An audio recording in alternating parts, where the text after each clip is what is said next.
Assalamualaikum warahmatullahi wabarakatuh. Selamat datang di kelas akuntansi perpajakan. Baik, di mata kuliah ini ya selama 1 semester nanti Anda akan bertemu dengan saya ya, Mira Andriana. Saya yang akan mengampu untuk mata kuliah akuntansi perpajakan. Baik, kali ini kita masuk pada pertemuan pertama ya, di mana dalam pertemuan pertama ini kita akan membahas mengenai konsep dasar akuntansi perpajakan.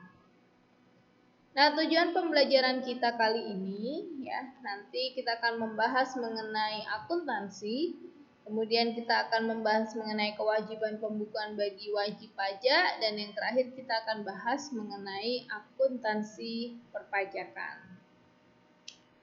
Baik, kita masuk pada definisi akuntansi. Nah, di sini dikatakan bahwa akuntansi adalah proses mengidentifikasi, mengukur, dan melaporkan informasi ekonomi untuk memungkinkan adanya penilaian dan keputusan yang jelas dan tegas bagi mereka yang menggunakan informasi tersebut. Ya, jadi akuntansi adalah proses mengidentifikasi, mengukur, dan melaporkan ya informasi ekonomi ya kepada stakeholder ya atau pengampu kepentingan. Nah, kemudian dari informasi tersebut dapat diambil sebuah keputusan ya yang bermanfaat bagi penggunanya. Kemudian peran akuntansi sebagai suatu sistem informasi keuangan ini menjadi semakin penting untuk dunia usaha, tidak terkecuali bagi pemerintah, khususnya Dirjen Pajak.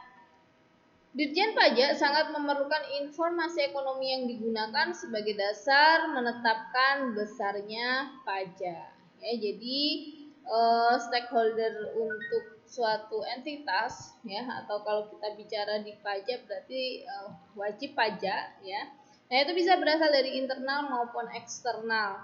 Eksternal salah satunya adalah pemerintah. Nah, ini merupakan salah satu pihak ya yang memanfaatkan informasi ekonomi ya atau informasi keuangan ya yang dihasilkan oleh akuntansi. Nah, untuk apa ya?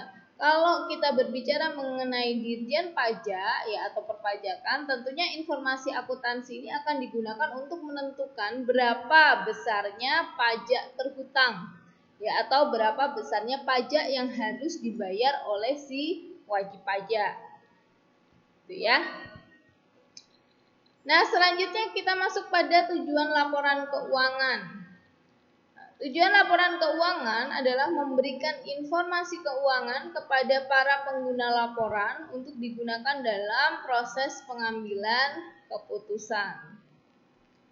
Nah, dalam penyusunan laporan keuangan ya, secara akuntansi komersil ya kalau di sini kita sebut sebagai kita sebut akuntansi yang digunakan di dalam perusahaan atau akuntansi yang didasarkan pada SAK adalah akuntansi komersil. Ya, sedangkan akuntansi yang digunakan untuk kepentingan pajak kita gunakan istilah akuntansi perpajakan ya atau akuntansi fiskal. Nah, untuk akuntansi komersil sendiri atau penyusunan laporan keuangan, ya dasar yang digunakan adalah SAK ya atau standar akuntansi keuangan. Nah, pada SAK ya di sini merumuskan tujuan laporan keuangan yaitu menyediakan informasi yang menyangkut posisi keuangan suatu perusahaan yang bermanfaat bagi sejumlah besar pengguna dalam pengambilan keputusan ekonomi. Kemudian apa saja karakteristik laporan keuangan? Nah, ini ya, karakteristik yang pertama adalah dapat dipahami. Jadi laporan keuangan harus dapat dipahami oleh penggunanya, ya baik dari pihak internal maupun eksternal. Yang kedua adalah laporan keuangan harus relevan, ya dengan kondisi saat ini, ya harus sesuai. Yang ketiga adalah dapat dibandingkan. Nah, ini ya, jadi laporan keuangan harus dapat dibandingkan baik dengan laporan keuangan di tahun sebelumnya maupun laporan entitas lain ya yang berada dalam industri yang sama. Ya, sehingga di sini akan tahu nih, misalnya dibandingkan dengan tahun sebelumnya, akan tahu perusahaan prestasinya bagaimana nih ya dalam 1 tahun ke depan, apakah naik ya, apakah mengalami penurunan. Tuh ya, jadi harus dapat dibandingkan. Nah, ini ya, sehingga dalam penyusunan laporan keuangan ya terkait dengan penggunaan metode-metode itu harus selalu sama. Itu ya, agar dapat dibandingkan. Ya, misalnya terkait dengan metode pencatatan persediaan, ya kita kenal ada metode FIFO-LIFO average. Nah, kalau misalnya sudah pakai FIFO ya pakai FIFO saja terus ya, jangan ganti-ganti. Nah, ini nanti akan mempengaruhi apa ya? Nilai ya yang ada di dalam satu laporan keuangan atau informasi yang ada di dalam laporan keuangan.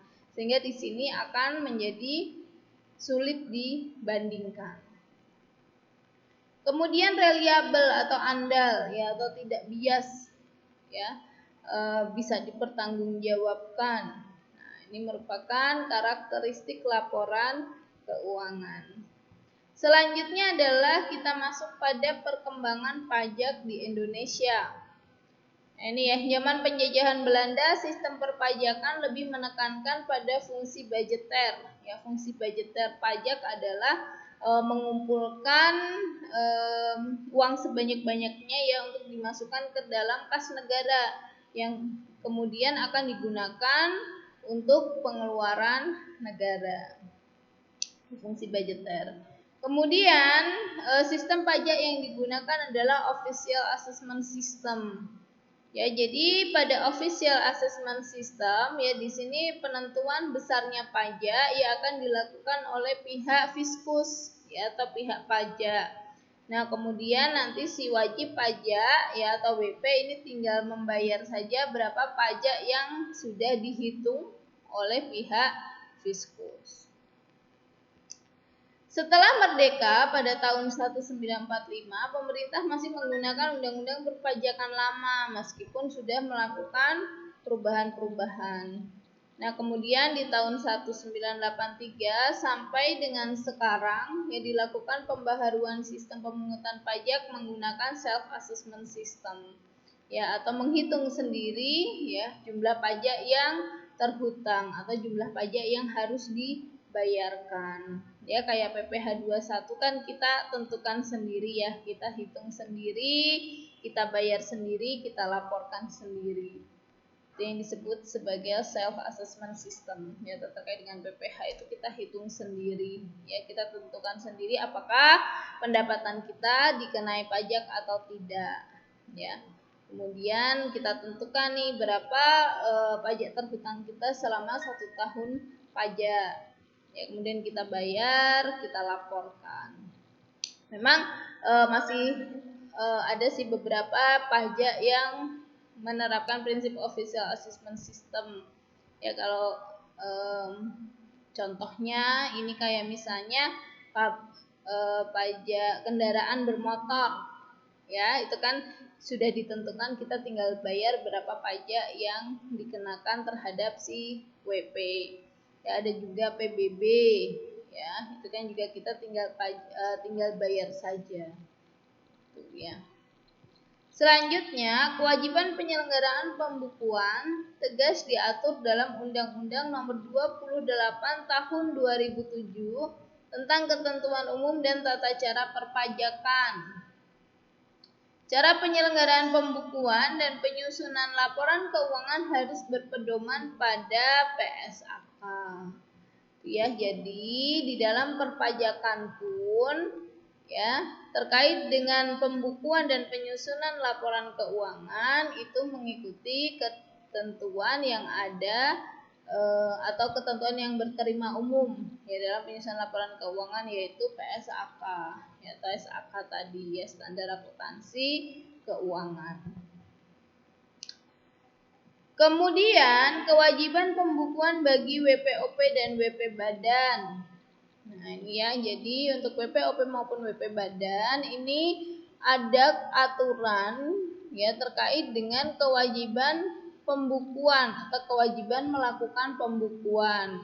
Nah, ini diatur dalam Undang-Undang Pasal 28 tentang KUP, ya, Ketentuan Umum Perpajakan, yang mewajibkan bagi WPOP yang melakukan kegiatan usaha atau pekerjaan bebas dan WP Badan di Indonesia wajib menyelenggarakan pembukuan. Ya, jadi WP Badan itu wajib menyelenggarakan pembukuan dan WPOP yang melakukan kegiatan usaha. Ya, misalnya Anda kan WPOP nih. Nah, kemudian Anda punya usaha, misalnya punya usaha salon kecantikan, ya, atau punya usaha toko. Ya. Nah, itu wajib melakukan pembukuan. Ya, atau misalnya terkait dengan pekerjaan bebas, misalnya dokter, ya, Anda seorang dokter atau Anda seorang konsultan. Nah, ini juga wajib melakukan atau menyelenggarakan pembukuan berdasarkan Undang-Undang Pasal 28 tentang Ketentuan Umum Perpajakan. Nah, selanjutnya, ya, aturan atau ketentuan yang berikutnya terkait dengan WPOP atau wajib pajak orang pribadi menurut pasal 14 ayat 2 Undang-Undang PPH menyatakan bahwa jumlah peredaran usaha yang menjadi batas kewajiban penyelenggaraan pembukuan sebesar 4.800.000.000 setahun. Nah, WPOP yang peredaran usahanya kurang dari batas tersebut diwajibkan menyelenggarakan pencatatan. Itu ya. Jadi di dalam Undang-Undang Pasal 28 KUP, ya, baik WP Badan maupun WPOP yang melakukan kegiatan usaha atau pekerjaan bebas ini wajib melakukan pembukuan. Namun untuk WP, ya, berdasarkan pasal 14 ayat 2 Undang-Undang PPH, ya, ketika WP yang memiliki kegiatan usaha atau pekerjaan bebas, ya, pendapatan brutonya setahun kurang dari 4,8 M, maka tidak diwajibkan membuat pembukuan. Nah, tapi yang dilakukan apa? Yaitu melakukan pencatatan. Nah, jadi beda di sini, ya, antara pembukuan dengan pencatatan. Nah, pembukuan sendiri, ya, berdasarkan pasal 1 ayat 29 Undang-Undang KUP, ini merupakan suatu proses pencatatan yang dilakukan secara teratur untuk mengumpulkan data dan informasi keuangan yang meliputi aset, kewajiban modal, penghasilan, biaya, serta jumlah harga perolehan dan penyerahan barang serta jasa yang ditutup dengan menyusun laporan keuangan berupa neraca dan laporan laba rugi untuk periode tahun pajak tersebut. Ya, jadi kalau untuk pembukuan ini proses akuntansi, ya, secara keseluruhan, ya, sampai dengan nanti hasilnya berupa laporan keuangan. Nah, ini wajib untuk WP Badan dan WPOP yang melakukan kegiatan usaha atau pekerjaan bebas dengan penghasilan peredaran brutonya lebih dari 4,8 M. Ya. Nah, selanjutnya apa yang dimaksud dengan pencatatan? Nah, kalau pencatatan di sini berkaitan dengan pengumpulan data secara teratur tentang peredaran atau penerimaan bruto dan atau penghasilan bruto sebagai dasar untuk menghitung jumlah pajak terhutang, termasuk penghasilan yang bukan objek pajak atau dikenai pajak yang bersifat final. Perhitungan penghasilan neto WPOP tersebut diperbolehkan menggunakan NPPN atau norma perhitungan penghasilan neto. Ya, jadi kalau untuk WPOP yang melakukan kegiatan usaha atau pekerjaan bebas tetapi peredaran brutonya setahun kurang dari 4,8 M ini membuat pencatatan. Ya, jadi di sini mencatat atau mengumpulkan data terkait dengan penerimaan bruto selama 1 tahun. Ya, misalnya Anda nih WPOP, kemudian Anda punya sawah misalnya. Ya, panen. Nah, panen ini misalnya setahun 2 kali ya panennya. Nah, ini dicatat nih berapa peredaran bruto atau pendapatannya ya selama 1 tahun atau dalam 2 kali panen tersebut. Nah, kemudian dari peredaran bruto yang dicatat tadi ya untuk menentukan berapa sih penghasilan netonya yang nantinya akan dikalikan dengan tarif pajak penghasilan. Nah, ini nanti peredaran brutonya akan dikalikan dengan NPPN atau norma perhitungan penghasilan neto. Ya, jadi misalnya nih penghasilan sawahnya ya setahun 100 juta misalnya. Nah, kemudian itu bruto ya. Kemudian mau cari nih berapa penghasilan netonya nih karena saya mau bayar pajak. Oh, dilihat dulu di NPPN. Oh, ternyata NPPN-nya itu 2% misalnya. Nah, berarti 2% dari 100 juta itu berapa ya? 2 juta misalnya ya. Ketemu nih peredaran brutonya penghasilan netonya 2 juta. Nah, kemudian 2 juta ini nanti yang akan dikalikan dengan tarif PPH atau pajak penghasilan sehingga tahu berapa pajak terhutang yang harus dibayar. Ya. Selanjutnya, ketentuan dalam menyelenggarakan pembukuan. Nah, ini dasarnya juga pasal 28 Undang-Undang Ketentuan Umum Perpajakan. Yang pertama, ketentuannya adalah diselenggarakan dengan memperhatikan itikat baik dan mencerminkan keadaan atau kegiatan usaha yang sebenarnya. Jadi harus jujur ya dalam melakukan pembukuan atau menyelenggarakan pembukuan. Kemudian yang kedua, diselenggarakan di Indonesia dengan menggunakan huruf Latin, angka Arab, satuan mata uang rupiah yang disusun dalam bahasa Indonesia atau bahasa asing yang diizinkan oleh Menteri Keuangan. Kemudian yang ketiga, diselenggarakan dengan prinsip taat asas dan dengan stelsel akrual atau stelsel kas. Yang keempat, pembukuan dengan menggunakan bahasa asing dan mata uang selain rupiah dapat diselenggarakan oleh WP setelah mendapatkan izin dari Menteri Keuangan. Yang kelima, pembukuan sekurang-kurangnya terdiri atas catatan mengenai harta kewajiban modal. Ya, ini berarti ada di neraca. Ya, harus disertakan itu ya neraca karena neraca ini kan memuat harta kewajiban modal. Kemudian penghasilan dan biaya. Nah, ini pendapatan dan biaya berarti laporan laba rugi. Serta penjualan dan pembelian sehingga dapat dihitung besarnya pajak terhutang. Ya, ini penjualan dan pembelian ini biasanya terkait dengan PPN. Poin 6. Buku-buku, catatan-catatan, dan dokumen yang menjadi dasar pembukuan atau pencatatan wajib disimpan selama 10 tahun. Ya, ini misalnya ada pemeriksaan ya dari pihak Fiskus itu masih ada bukti. Selanjutnya, persyaratan bagi wajib pajak yang menyelenggarakan pencatatan. Nah, ini yang pertama, pencatatan harus diselenggarakan secara teratur dan mencerminkan keadaan sebenarnya.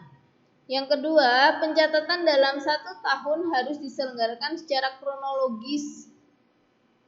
Ya, berarti harus dicatat secara berurutan. Ya. Kemudian yang ketiga, catatan dan dokumen yang menjadi dasar pencatatan harus disimpan selama 10 tahun. Yang keempat, pencatatan harus menggambarkan antara lain peredaran atau penerimaan bruto, kemudian penghasilan yang bukan objek pajak dan atau penghasilan yang pengenaan pajaknya bersifat final. Ya, jadi kan ada pajak-pajak penghasilan itu yang sifatnya final. Ya, nah itu disertakan ya di dalam pencatatan. Kemudian yang kelima, bagi WP yang mempunyai lebih dari 1 jenis usaha atau tempat usaha, pencatatan harus menggambarkan secara jelas untuk masing-masing jenis usaha yang bersangkutan. Ya, jadi kalau misalnya Anda punya beberapa usaha nih, punya bengkel, misalnya punya tadi ya punya kebun, punya toko, ya punya salon. Nah, ini untuk pembukuannya ya dilakukan masing-masing. Dilakukan di setiap unit usaha yang dimiliki. Kemudian yang keenam, selain kewajiban untuk menyelenggarakan pencatatan sesuai persyaratan sesuai butir 4, WPOP harus menyelenggarakan pencatatan atas harta dan kewajiban yang dimiliki. Ya. Baik, kita lanjutkan lagi. Nah, ini tujuan penyelenggaraan pembukuan dan pencatatan. Yang pertama terkait dengan perhitungan PPN dan PPNBM, ya untuk mencatat PPN dan PPNBM. Kemudian yang kedua adalah pengisian SPT.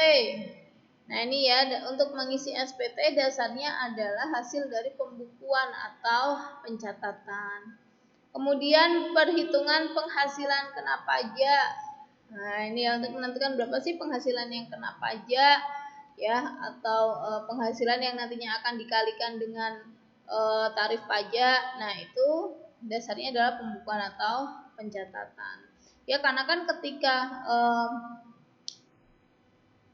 entitas ya membuat laporan keuangan, ini tidak semua keuntungan ya atau laba yang ada di dalam laporan laba rugi itu bisa dikalikan dengan tarif pajak atau untuk menentukan besarnya pajak terhutang. Jadi nanti ada namanya proses rekonsiliasi atau disesuaikan dulu dengan ketentuan perpajakan. Nah, setelah itu laba hasil rekonsiliasi ini nantinya yang disebut sebagai PKP atau penghasilan kena pajak. Ya. Nah, selanjutnya untuk mengetahui posisi keuangan dan hasil kegiatan usaha atau pekerjaan bebas. Ya, dan yang terakhir adalah untuk mengetahui laporan posisi keuangan perusahaan. Ini adalah beberapa tujuan menyelenggarakan pembukuan atau pencatatan. Selanjutnya, nah ini ya untuk perusahaan yang menggunakan pembukuan dengan bahasa asing ya dan satuan mata uang selain mata uang rupiah. Nah, ini ada ketentuannya ya diatur pada Peraturan Menteri Keuangan nomor 196 ya DMK /03 tahun 2007. Nah, untuk WP yang dapat menyelenggarakan pembukuan dengan menggunakan bahasa asing dan satuan mata uang selain rupiah meliputi yang pertama, WP dalam rangka penanaman modal asing atau PMA, yaitu wajib pajak yang beroperasi berdasarkan ketentuan peraturan perundangan penanaman modal asing. Kemudian WP yang melakukan kontrak karya.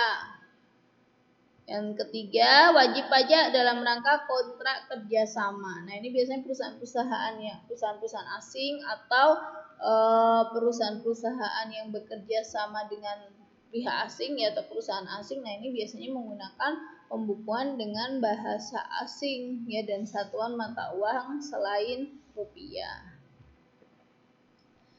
Kemudian yang keempat, bentuk usaha tetap ya atau BUT. Yang kelima, wajib pajak yang mendaftarkan emisi sahamnya baik sebagian maupun seluruhnya di Bursa Efek Luar Negeri. Ya, ini karena nanti yang akan melihat adalah stockholder dari luar negeri ya. Kemudian kontrak investasi kolektif dan yang terakhir adalah WP yang berafiliasi langsung dengan perusahaan induk di luar negeri. Selanjutnya kita masuk pada ketentuan perpajakan. Pengisian SPT tahunan pajak penghasilan oleh wajib pajak yang diwajibkan melakukan pembukuan harus dilengkapi dengan laporan keuangan berupa neraca dan laporan laba rugi serta keterangan lain yang diperlukan. Ya, jadi dalam melakukan pengisian SPT tahunan ya. Nah, ini untuk WP badan ya maupun WPOP yang melakukan kegiatan usaha atau pekerjaan bebas. Nah, ini harus dilengkapi dengan laporan keuangan. Ya, pada pembukuan laporan keuangan yang Wajibkan ini adalah neraca, ya, di mana dalam laporan neraca ini menggambarkan sejumlah harta, kewajiban dan modal perusahaan serta laporan laba rugi. Ya. Nah, ini yang dilaporkan. Kemudian tujuan utama pelaporan keuangan fiskal ini adalah menyajikan informasi yang digunakan sebagai bahan dasar menghitung pajak terhutang. Ya, jadi kalau untuk laporan keuangan fiskal fungsinya apa? Fungsinya adalah untuk menentukan berapa besarnya PKP atau penghasilan kena pajak yang kemudian akan dikalikan dengan tarif pajak untuk menentukan besarnya pajak terhutang. Diperlukan adanya akuntansi yang khusus mengacu pada ketentuan perundang-undangan perpajakan. Akuntansi pajak tersebut pada prinsipnya adalah akuntansi yang dipengaruhi fungsi pajak karena tanpa adanya implementasi ketentuan perpajakan. Ya, nah ini kita masuk pada akuntansi pajak. Ya, akuntansi pajak tercipta karena adanya suatu prinsip dasar yang diatur dalam Undang-Undang Perpajakan dan pembentukannya dipengaruhi oleh fungsi perpajakan dalam mengimplementasikan kebijakan pemerintah. Prinsip dasar akuntansi bersifat netral sehingga dapat digunakan atau berlaku bagi akuntansi pajak. Hanya memang terdapat karakteristik dan tujuan pelaporan keuangan fiskal yang berbeda. Merujuk pada pasal 13 Undang-Undang PPH dengan prinsip dasar pembukuan haruslah diselenggarakan dengan cara atau sistem yang lazim digunakan di Indonesia yaitu SAK, kecuali perundang-undangan perpajakan menentukan lain. Nah, jadi akuntansi pajak ini memfasilitasi informasi keuangan yang dibutuhkan oleh pihak fiskal, ya, khususnya terkait dengan perhitungan PKP, ya, yang nantinya akan digunakan untuk menentukan besarnya pajak terhutang si WP atau wajib pajak. Nah, kemudian di dalam akuntansi perpajakan itu digunakan ketentuan yang berterima umum, yaitu SAK, ya, standar akuntansi keuangan. Itu merupakan ketentuan yang digunakan untuk penyusunan laporan keuangan. Jadi untuk akuntansi pajak juga sama, mengacu pada SAK. Tapi ketika ada poin-poin atau hal-hal yang berbeda dengan akuntansi fiskal atau akuntansi pajak, ya, atau berbeda dengan undang-undang perpajakan, maka laporan keuangannya akan di-adjust, ya, akan disesuaikan dengan aturan atau ketentuan perpajakan. Ya. Baik, selesai sampai di sini pertemuan pertama kita, ya. Kemudian nanti ada tugas, kemudian untuk materi dan tugas dapat Anda unduh di Siakap, ya, pada pertemuan pertama, ya, di tautan yang saya bagikan. Ya. Selanjutnya jangan lupa presensi, karena presensi hanya berlaku 1 hari saja. Baik, sampai ketemu di pertemuan selanjutnya. Wassalamualaikum warahmatullahi wabarakatuh.